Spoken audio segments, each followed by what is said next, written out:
Austin Ekeler recently talked about having another back to relieve him, but according to my early practice evaluations, it's going to be Austin relieving Brian Robinson Jr., not the other way around. That and more on today's episode of Locked On Commanders.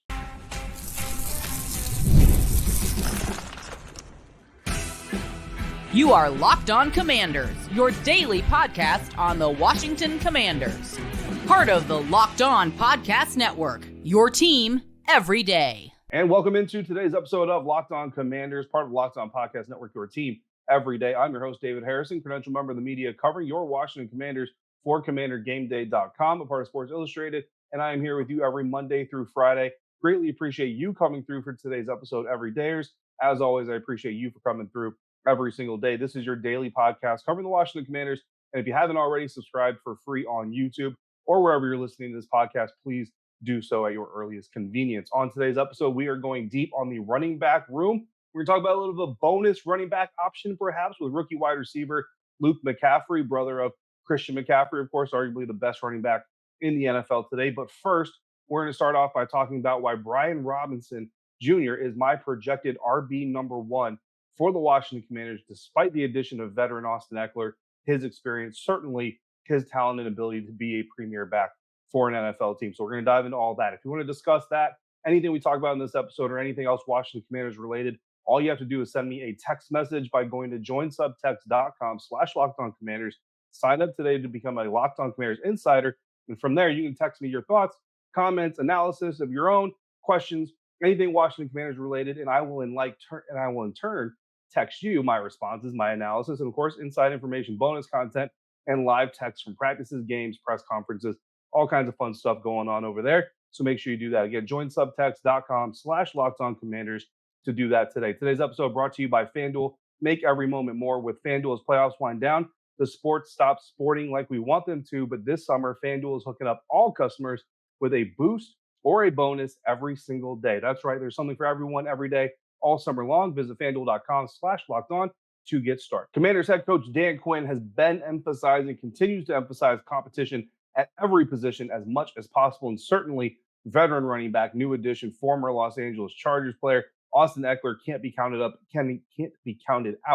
of any camp battles. But my early evaluations coming out of OTAs and MiniCamp have Brian Robinson Jr. still at that RB1 spot at this stage of the team building process. Of course, we are still early, so certainly plenty of time to go, but this is our kind of post MiniCamp evaluation, pre-training camp primer. We will do some more pre-training camp primers as we get closer to the actual event kicking off later this month, now that we are in July. But here, we're continuing our series. Of course, quarterbacks was yesterday, so if you missed the quarterback evaluation, post-rookie camp, OTAs, and MiniCamp, go ahead and check that out. But I'm stopping in Indianapolis. A lot of you have been going along with me on my travels here this summer. Today, we are in Indianapolis, and why would we do anything but evaluate players when we're in Indianapolis unless we cover the Colts, which fortunately for us, we do not. We cover the Commanders. So for me, there are 4 Washington Commanders running backs that I see having a reasonable expectation of competing for a roster spot.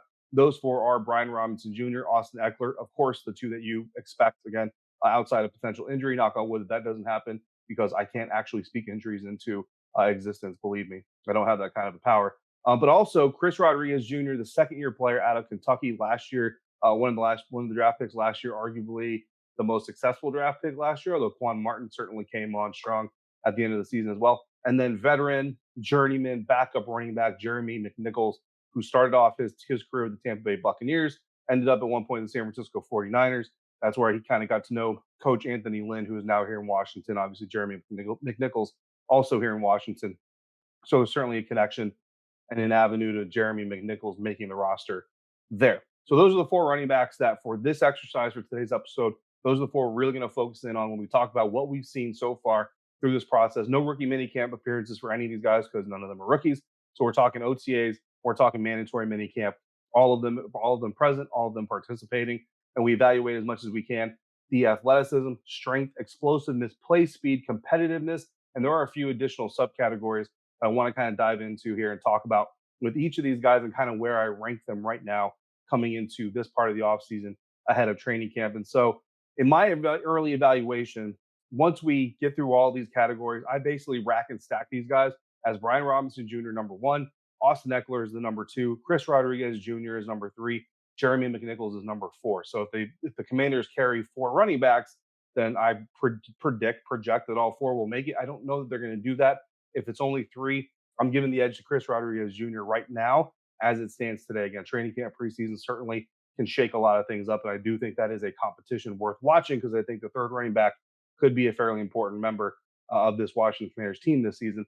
So let's dive into the evaluation here, starting off with athleticism. What is it we're talking about when we talk athleticism? Because obviously every single thing that a running back does can exude some sort of athleticism, right? But what we're really looking for here is specifically quickness and speed. And they're two different things, right? And a lot of times, sometimes we get these things confused. Quickness, you're talking about short area quickness, how quickly they can get from one step to another, how quickly they can come from being set in the backfield to getting out into the route if they're a true receiver, how quickly they can explode into a blocking position if they need to, how quickly they can take the ball, get through the hole, all those kinds of stuff. Quick twitch type muscles, right? Fast movements in short parts of the field. Speed, you're usually talking about longer strides, you're talking about longer runs, trying to turn that 5-yard run, hit a hole, turn it into a 20-yarder, avoid a defensive player, outrun a defender to the end zone, right? So quickness versus speed. We're also talking about agility here and the ability to shift left, right, make some cuts, get off of one foot, get onto the other, all those types of things. And when you take the totality of athleticism in these running backs, I think the top guy right now has to be Austin Ekeler. I still think he's the most athletic guy. When we again talk about quickness and speed and agility, Austin Ekeler still, even though he's a little bit older, a little bit more mileage on him, a little bit more tread taken off the tires. I still think Austin Ekeler is probably the most athletic running back from what we've seen again in the OTAs and the mandatory minicamp. Number 2 is Brian Robinson Jr. And I don't think it's a huge, Grand Canyon type of chasm between the two in the athleticism department. And I think Brian Robinson actually has more athleticism than maybe a lot of people outside of Washington give him credit for. If you're a Commanders fan and you watch every single Commanders game, if you have that ability and all those things, then you probably have seen it more than, say, your bigger national guys. But I think B-Rob a little bit more athletic than people realize. I do give the early athleticism edge to Jeremy McNichols as far as the third running back is concerned, and then Chris Rodriguez Jr., who again, I think Chris Rodriguez Jr. is more athletic than people give him credit for, but I don't think he's necessarily been able to demonstrate that so far in his NFL career. So athleticism, again, Austin Ekeler number 1, B. Rob second, Jeremy McNichols coming third, Chris Rodriguez Jr. coming in fourth. Then we get to strict, which obviously is a part of being an athlete, but it's kind of its own category, right? You're talking power, broken tackle ability, short yardage ability. Number 1, I'm putting Brian Robinson in there. I think he's the most powerful, most consistent short area back that this team has. I do put Chris Rodriguez second here. I think that C-Rod actually might have a little bit more of that bowling ball ability than Brian Robinson does. But again, proven potential and all those things are being taken into consideration. Austin Ekeler comes in third. I think it's pretty much well known he's more of a slash and dash type of guy, not a running up the gut on 4th and 1 type of back. And then Jeremy McNichols coming in fourth overall, even though in a vacuum, he might actually have more of that ability than even Austin Ekeler does, but not having been able to see it yet. Kind of hard to really project him up that highly. Moving on now to explosiveness, we're talking about blocking ability, turning upfield and getting into holes, or turning a screen into a gain, moving north and south, getting through holes. Obviously, a part of that explosiveness as well. I've got B-Rob number 1 here, and this could be a little bit of an argument, and we could go back and forth. And obviously, right now we're kind of looking. If you look at the old Chargers tape, you look at the last 2 years Commanders tape, does Brian Robinson show more explosiveness? I'm talking about this OTA period, this minicamp period. And it's kind of hard, right? And the grain of salt that we've got to carry in with this conversation today is they're not running through live holes. I mean, there's no actual defenders, right? So how much of it is 100%, how much of it is a little bit of setback because of practice pace and all that stuff. But Brian Robinson looks extremely explosive. I've seen some runs, I've seen some catches that he's taken upfield where I'm not alone. There's other people on the sideline that I'm talking to, and we're kind of surprised. We're saying, man, he looks a lot more explosive today than he did necessarily last year. And I say a lot more. I don't think you would expect like a 80 overall rating on like Madden if that were his rating there, turning into like a 98 or anything like that. You know what I mean? But still a significant uptick in that. And again, I feel like Brian Robinson a little bit more explosive than most people outside of Washington realize. Austin Ekeler gets that second call. I'm giving Chris Rodriguez the third spot there. Jeremy McNichols is getting the fourth spot. So a couple categories that you would love to see in a running back. And as we get into training camp, as we get into the preseason, we'll certainly add these to the evaluation process. Play speed, really hard to see play speed when they're not playing, right? So no pads on, but you're looking for strides, you're looking for cut ability while you're running full speed with pads on against an opponent. So obviously play speed something we'll also continue to keep up with. Competitiveness. We know Austin Ekeler is competitive. We know Brian Robinson Jr. is competitive. We know Chris Rodriguez is competitive. And we can argue that Jeremy McNichols is certainly competitive. He's been in the NFL for multiple years. Guys who aren't competitive don't stick in the league, generally speaking, right? So we know these guys are competitive, but haven't been able to see it this year with the Washington Commanders. So we're going to leave that as a future evaluation piece. But there are a couple of other niche running back type of areas or criteria that we can evaluate even in the minicamp and OTA period without pads, without contact. Austin Ekeler is leading one of those, but then we've got Brian Robinson leading another one. And that's really where I kind of see these two being separated, why I put Brian Robinson Jr. as the number one running back. That's coming up next on today's episode of Locked On Commanders, part of the Locked On Podcast Network, your team every day. Today's episode of Locked On Commanders, this show is sponsored by BetterHelp. And if you're like a lot of other people, you might at times compare your life to the life of others. Again, from time to time, social media can play a part in that. People post their lives, everything looks hunky-dory. You're wondering why your life doesn't look like that, why your life doesn't look like someone else's. And when you think that, when you wish that, it can prevent you from seeing the positives in your own life. So comparison is a thief of joy, and it's easy to get into an envy spell over other people's lives. Well, therapy can help you focus on what you want instead of what others have, so you can start living your best life. Therapy can help you focus on what you want instead of what others have. It's helpful to learn positive coping skills and how to set boundaries. It empowers you to be the best version of yourself. And it isn't just for those who have experienced major trauma. If you're thinking of starting therapy, give BetterHelp a try. Just fill out a brief questionnaire. You'll get matched with a licensed therapist. And the best part is if you need to switch therapists for any reason, there is no additional cost. So stop comparing, start focusing with BetterHelp. Visit betterhelp.com/lockedon today to get 10% off your first month. That's BetterHelp, HELP.com/lockedon. Thanks again for making Locked On Commanders your first listener, first view today and every day, everydayers. Thanks for coming back as regularly as you do.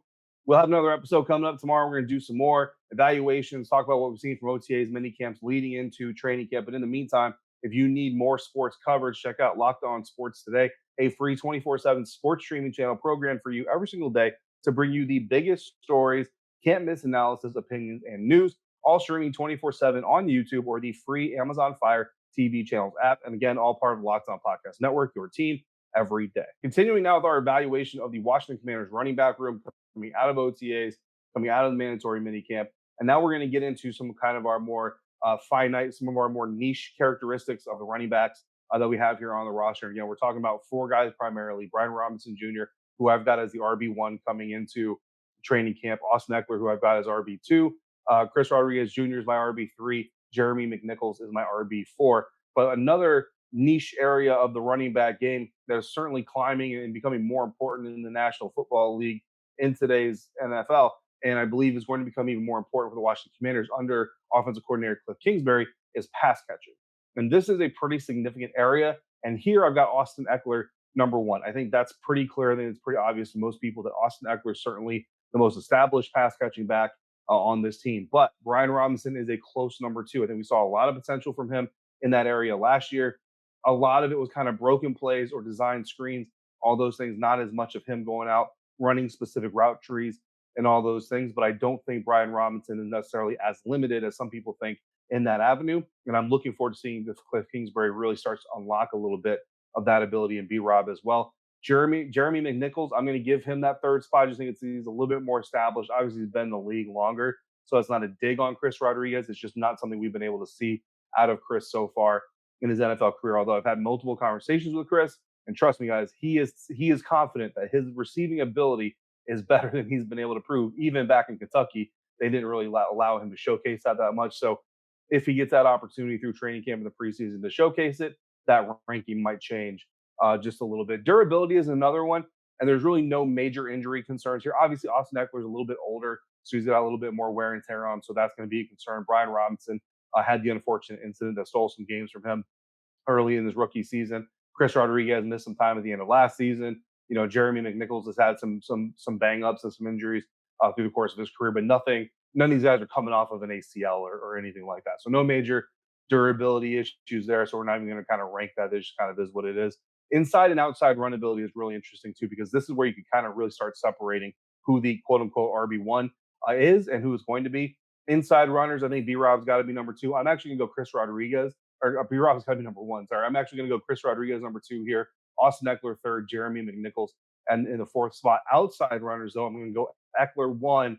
I'm going to go Robinson two, McNichols third, Rodriguez fourth. And again, I think Rodriguez probably has better ability there than we've seen, but we haven't seen it, so I can't, I can't just give him credit because I think it's possible, right? That wouldn't be fair, and certainly wouldn't fit the criteria of what we're talking about here. So when you look at those kind of niche abilities, again, Brian Robinson comes out. He's on top in the inside run group. He's second in the outside run group, while Ekeler is top in the outside run group on the inside. So again, it's not a Grand Canyon spread here. I'm telling you, Brian Robinson, just there's no question about it whatsoever. Austin Ekeler certainly can come in, and depending on how Cliff Kingsbury really plans on running things, how Coach Anthony Lynn decides to help kind of formulate this run game as a run game coordinator and all these things for the Washington Commanders certainly can come into play. And then Brian Johnson, how he wants to employ the running backs in the pass game as a pass game coordinator, and how all three coaches come together and create what is going to eventually be the Washington Commanders offense. So still a lot to observe, still a lot to learn, not just about the players, but also about how the team plans to employ the players will certainly come in to play. And then let's not forget about the third phase of football, special teams. These guys are going to have roles on special teams as well. I don't know that Austin Ekeler is going to have as much of a role in special teams. I think when you look at who has return potential, I think Brian Robinson probably has the most return potential as a kickoff returner, especially with these new kickoff rules. A lot of teams are kind of experimenting with a lot of different ideas and what they want to do for the kick return game. And seeing Brian Robinson back there in one of the practices as a kick returner was really, really intriguing because of the short area these defenders, the coverage team is going to get to really run. You get a good block, you get a good hole. B-Rob hits that seam. I mean, that dude could be gone for at least a big return, if not a touchdown. Austin Ekeler obviously could have the longer, long field bursts and all that stuff, but you just kind of worry about finding the hole, getting through the hole in the initial contact. Jeremy McNichols, I think certainly if you have to rank the running backs, you're probably going to put him there. I'm not really giving Chris Rodriguez a lot of return potential. Now, if they can set it up to where he's like the lead blocker for the returner, and then, worst case scenario, like if there's a situation where, look, you got the ball, you can't get it to B-Rob or whoever it is, you have to return it. Chris Rodriguez is certainly a guy who can at least get out there, put some contact on the guy, and get you some yardage. On the coverage team, however, I think Chris Rodriguez Jr. could really play a role in the coverage team. He's kind of a mini linebacker, if you want to call it, big running back. Certainly could see him running downfield and being a part of the coverage team on kickoffs this season. Jeremy McNichols also, if he's physical enough, that's something that, again, we just haven't been able to see up to this point. So with all that in mind, from what we can evaluate through, again, OTAs through minicamp, I do see B-Rob as the number one, despite Ekeler going on the Rich Eisen show and saying, and he didn't really say he's the starter, right? But he did say, we talked about this quote a little bit yesterday, he wanted to go to a team that wasn't planning on using him 300 carries in the season, but would rather use him, but then also have a guy to relieve him, which obviously indicates if I'm the one being relieved, I'm the one who's on the field first, right? That's kind of the indication there. Again, not putting words in Austin Ekeler's mouth, not trying to create controversy where there isn't one, but it did kind of just fold into the conversation here. I think B-Rob is the first guy. I think Ekeler essentially would be relieving him, so to speak. But it doesn't really fully matter, right? Outside of maybe fantasy things, which you don't get points for your running back being the first guy on the field. What we're worried about is how many touches, how many yards, how many touchdowns. And I think both these guys are going to get a good amount of work. I would still put B-Rob, since we kind of opened the fantasy can real quick, I would still put B-Rob ahead of Austin Ekeler in the fantasy rankings, just my personal opinion there. But I think both are going to get a good amount of work. And really the start, right, quote unquote, is who's on the field for the first play. Who is on the field for the first play is going to be all about matchups. It's all going to be about who the opponent is and how this offense designs their attack against that opponent. If they see an opponent that's really stout up the middle, really good against big backs, but kind of slow on the edge, doesn't really set the edge very well, you might see Austin Ekeler get the first reps. You might see Austin Ekeler get even more reps. But I still think if you look at it, it's going to be a 60-40, 55-45 split, not a 70-30, 80-20 type of split between the two backs, no matter who comes out on top. So again, good work for both going on. Early game script is obviously going to determine some things there. But, look, if they come out with a script that says B-Rob heavy on the first 10 plays, and then Austin Ekeler gets in there for a couple of plays and breaks a couple big ones, he's going to get some touches going down. That's how every NFL team basically operates. The key is, to take from Austin Ekeler's comments, is the duo. It's the dual running back system. It's the tandem. I think that's how most teams are trying to go. So obviously, that's, I think, the best way to kind of describe it. And I'd love to see both these guys on the field at the same time to start a game. If you're an everydayer, you have been for a while, I'm a big fan of two-back sets. I don't think enough NFL teams use them. I think it's a wrinkle, especially when you got one that's kind of powerful, one that's kind of athletic. Last year, AG and B Rob would have been perfect for it. I love the idea of it. It didn't really happen as much as we wanted it to, and didn't happen as effectively as we wanted to when it did happen. But I think it's an interesting wrinkle that not enough offensive coordinators take advantage of. So again, when we talk about this conversation, who's RB1, who's RB2, I do think there's going to be a delineation.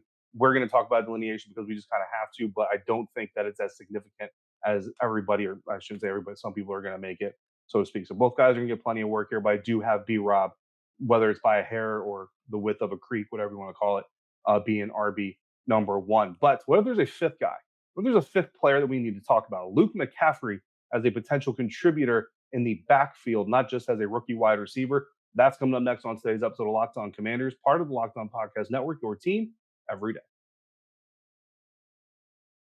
This episode of Locked On Commanders is brought to you by FanDuel. I love sports.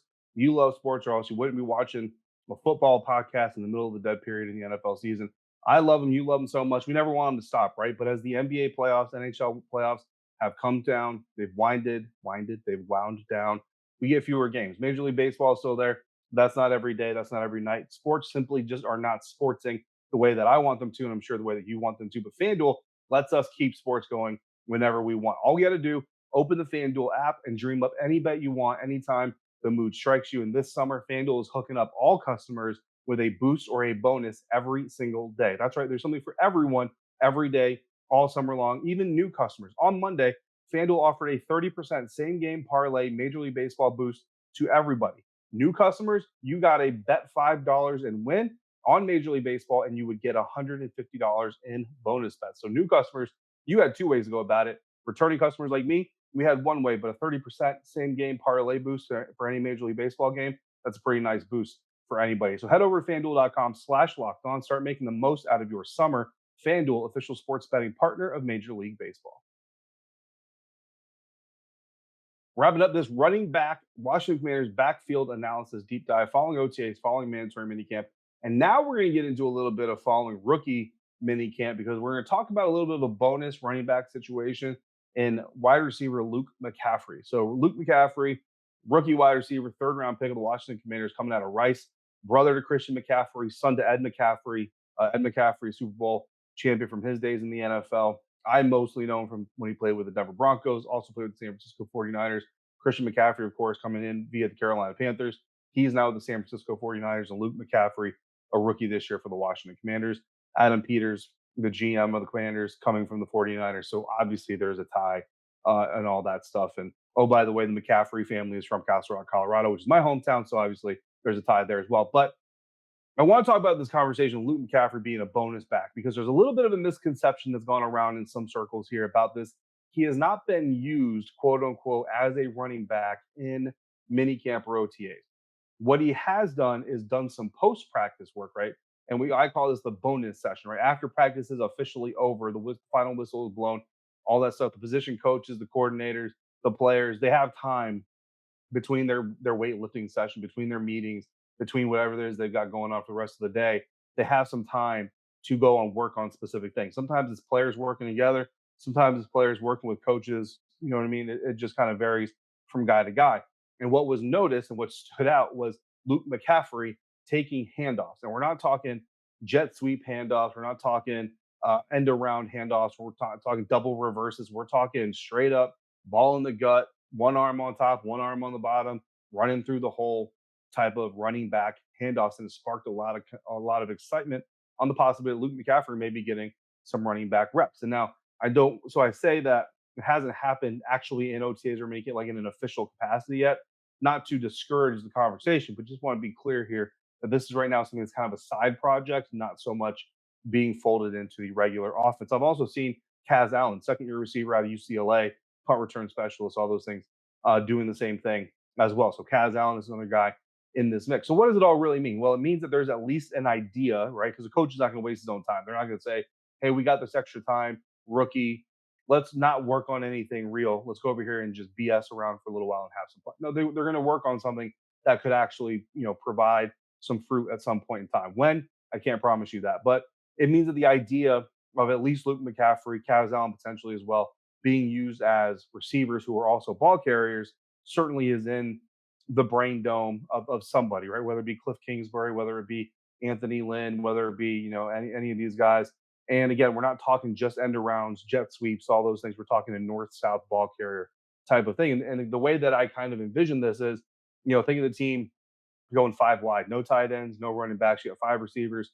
You got five offensive linemen. You got a quarterback, and you most so you're obviously going to go up against a very light defense, right? You're not going to have a stack box. You're not going to have a heavy defense. You're going to have a very light defense on the field if you go in that formation.